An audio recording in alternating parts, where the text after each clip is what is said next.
नमस्कार दोस्तों। Ravish news device में आपका स्वागत है। हम आपके लिए लेकर आ चुके हैं सुबह की सभी ताज़ा और बड़ी खबरें। खबरों में आगे बढ़ने से पहले हमें कमेंट बॉक्स में ज़रूर बताएं आप किस देश, किस जगह से हमारी खबर देख रहे हैं। आप लोगों में से बहुत सारे भाई हैं जो खबर तो देख लेते हैं, लेकिन हमारे चैनल को सब्सक्राइब नहीं करते, फिर आपकी मर्जी। सबसे पहले जो बड़ी खबर निकल कर आ रही है, प्रधानमंत्री नरेंद्र मोदी के ऊपर भड़के राहुल गांधी। राहुल गांधी बोले, हरियाणा से बिहार में लोगों को भरकर लाया जा रहा है ताकि वोट चोरी किए जा सकें। से पूछना चाहता हूं, बिहार में आपको रोजगार मिलता है? आपको राहुल गांधी ने आरोप लगाया है कि बीजेपी हरियाणा के लोगों से बिहार में वोट करवाएगी। असदुद्दीन ओवैसी ने विपक्ष पर निकाली भड़ास। ओवैसी बोले, विपक्ष हम पर आरोप लगा रहा है कि हम लालची हैं। ओवैसी ने कहा कि अगर हमें लालच होता तो हम हर राज्य में जाकर सारी सीटों पर चुनाव लड़ते, लेकिन हम ऐसा नहीं करते। हमें कोई लालच नहीं है, बस हम मुसलमान का साथ दे रहे हैं। प्रधानमंत्री नरेंद्र मोदी के ऊपर भड़के तेजस्वी यादव। तेजस्वी यादव बोले, नीतीश कुमार सीएम नहीं बनने वाले। अगर बीजेपी जीत भी जाती तब भी वह सीएम नहीं बनेंगे। उन्होंने कहा कि यह साफ हो चुका है कि बिहार में हमारी सरकार बनने वाली है। महागठबंधन की आंधी आएगी और बीजेपी हार जाएगी। अखिलेश यादव का योगी आदित्यनाथ पर बड़ा हमला। अखिलेश यादव बोले, उत्तर प्रदेश संभल नहीं रहा है। बिहार में आकर बड़ी बड़ी बातें कर रहे हैं। उन्होंने कहा कि उत्तर प्रदेश में डकैती, रेप आम बातें हो चुकी हैं। अखिलेश यादव ने कहा कि बीजेपी के नेता और बीजेपी के कर्म दोनों सफेद झूठ बोलते हैं, जो कि जनता जानती है। कपिल सिब्बल का बीजेपी पर जोरदार हमला। राहुल गांधी के बाद कपिल सिब्बल ने भी बीजेपी पर आरोप लगाया। कपिल सिब्बल बोले, रेल मंत्री जवाब दें, बिहार से 6,000 लोगों को हरियाणा से बिहार क्यों लेकर जाया जा रहा है फर्जी वोटों के लिए। उन्होंने कहा कि बिल्कुल सच है जो राहुल गांधी ने कहा है। इससे पहले कि वोट चोरी हो, चुनाव आयोग को जाग जाना चाहिए। राहुल गांधी का चुनाव आयोग पर बड़ा हमला। राहुल गांधी बोले, ज्ञानेश कुमार वोट चुरा रहा है और बीजेपी खुलेआम वोट चुरा रही है। उन्होंने कहा कि गृह मंत्री अमित शाह, नरेंद्र मोदी और ज्ञानेश कुमार, ये तीनों मिलकर वोट चुरा रहे हैं। राहुल ने कहा कि मैंने जो हाइड्रोजन बम छोड़ा है उसे नरेंद्र मोदी डर चुका है। वह मेरे सवालों का जवाब नहीं दे रहा है। बीजेपी के नेताओं पर जमकर भड़के संजय रावत। संजय रावत बोले, बिहार में भी वोट चोरी की प्रक्रिया चल रही है। जैसे महाराष्ट्र में वोट चुराए थे, अब बिहार में वोट चुराएगी बीजेपी। संजय रावत ने कहा कि सच नहीं छुपाया जा सकता। जनता जान चुकी है कि आप लोग वोट चुराने की प्लानिंग कर रहे हो। संजय रावत ने कहा कि बिहार में भी वही होगा जो महाराष्ट्र में हुआ था।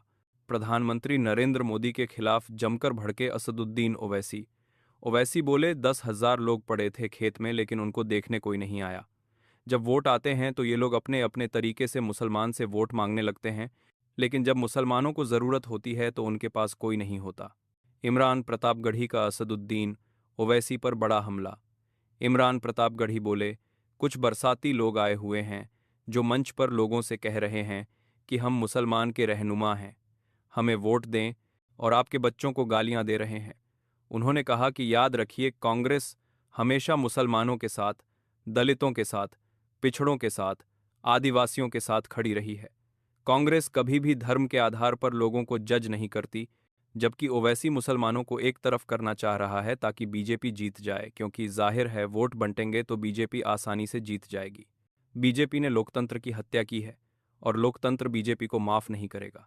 प्रधानमंत्री नरेंद्र मोदी के ऊपर फट पड़े राहुल गांधी। राहुल गांधी बोले, मेरा हाइड्रोजन बम फोड़ने के बाद नरेंद्र मोदी डरा हुआ है और ज्ञानेश कुमार जवाब देने से भाग रहा है। उन्होंने कहा, याद रखना, जिस दिन सरकार बदलेगी उसी दिन मैं ज्ञानेश कुमार समिति सबको सजा दूंगा, कोई कहीं पर भी छुपा हो। अखिलेश यादव ने लाइटिंग से बीजेपी को चेताया। अखिलेश बोले, इस बार लाइटिंग की रोशनी तेज होगी और एनडीए की बुरी हालत होगी। अखिलेश ने कहा, बिहार में सरकार बनने जा रही है महागठबंधन की, चोरों की नहीं, और चोरों को किसी भी हाल में सत्ता में नहीं आने देंगे। अखिलेश यादव की इस बात से पूरी बीजेपी संग रह गई है और अब अफरा तफरी मच चुकी है। प्रधानमंत्री नरेंद्र मोदी के खिलाफ बोलते हुए नजर आए संजय सिंह। संजय सिंह बोले, बिहार में हरियाणा के लोग ले जाए जा रहे हैं, यह बात सच है। संजय सिंह ने कहा कि हमें भी पता चला है कि बीजेपी ट्रेनों में भरकर 6,000 लोगों को डिब्बों में भरकर ला रही है। क्यों ला रही है? क्योंकि 11 तारीख यानी कि कल के दिन दूसरे चरण का चुनाव है बिहार में। इसके बाद डायरेक्ट मतदान की गिनती होगी वोटरों की और पता चल जाएगा किसकी सरकार बनने वाली है। पवन खेड़ा ने बीजेपी को घेरा। पवन खेड़ा बोले, हरियाणा के लोगों को बिहार में कौन ला रहा है, किसके इशारे पर यह हो रहा है। उन्होंने कहा कि वोट चुराने के लिए हरियाणा के 6,000 लोगों को 112 डिब्बों में भरकर लाया जा रहा है, ट्रेनों में भरकर लाया जा रहा है, ताकि उनसे फर्जी वोटिंग करवाई जा सके बिहार में। और ऐसा ही हरियाणा के टाइम पर भी हुआ था, वहां पर भी फर्जी वोटिंग करवाई गई थी। कोई भूला नहीं है इस बात को। इमरान प्रतापगढ़ी का बड़ा ऐलान। इमरान प्रतापगढ़ी बोले, कांग्रेस की सरकार बनते ही उसके मैनिफेस्टो की एक एक चीज पूरी की जाएगी। जो वादे किए हैं हम उनको निभाएंगे। उन्होंने कहा कि बीजेपी की तरह नहीं जो चुनाव आते ही कहते हैं, बताओ बिहार को कितने करोड़, 200 करोड़, 200 करोड़ दे दूं। नरेंद्र मोदी के झूठे वादे उनकी ही तरह झूठे हैं, सच्चे नहीं हैं। अखिलेश यादव तेजस्वी यादव ने जमा दिया रंग। अखिलेश तेजस्वी ने मिलकर बीजेपी को घेरा। दोनों ने कहा कि फिलहाल इस बार महागठबंधन की आंधी में एनडीए उड़ने वाला है। अब की बार बिहार में महिलाओं ने जमकर वोटिंग की है, वोटिंग प्रतिशत बढ़ा है।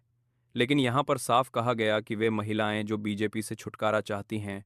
आपको बता दूं, लेकिन हर बार बीजेपी महिलाओं के बल पर चुनाव जीत रही है महाराष्ट्र में, और वह यह कह देती है कि देखो बड़े पैमाने पर महिलाओं ने हमें वोट दिया है। बीजेपी की बात पर कोई भरोसा नहीं करता। लोकसभा में कह रही थी कि हम 400 पार करेंगे, अब कह रही है कि हम 160 सीटें बिहार में जीत रहे हैं। कन्हैया कुमार ने कहा कि फिलहाल बीजेपी झूठ का एक चलता फिरता पुल है, क्योंकि इन लोगों ने जो लोकसभा में कहा था कि हम 400 पार करेंगे, वह अपने दम पर सरकार तक नहीं बना पाए, लंगड़ी सरकार है। नायडू नीतीश के बल पर चल रही है। प्रियंका गांधी का बीजेपी के ऊपर जोरदार हमला। प्रियंका गांधी बोलीं, राहुल गांधी एक सच्चे नेता हैं और वह देश के युवाओं को समझते हैं। वोट चोरी रोक लो, बीजेपी देश को खत्म कर देगी। आज हर संस्था में बीजेपी आरएसएस के लोग भरे हुए हैं। अदालतों में आरएसएस के लोग, स्कूलों में आरएसएस के लोग, पुलिस स्टेशनों में आरएसएस के लोग, सरकारी दफ्तरों में आरएसएस के लोग।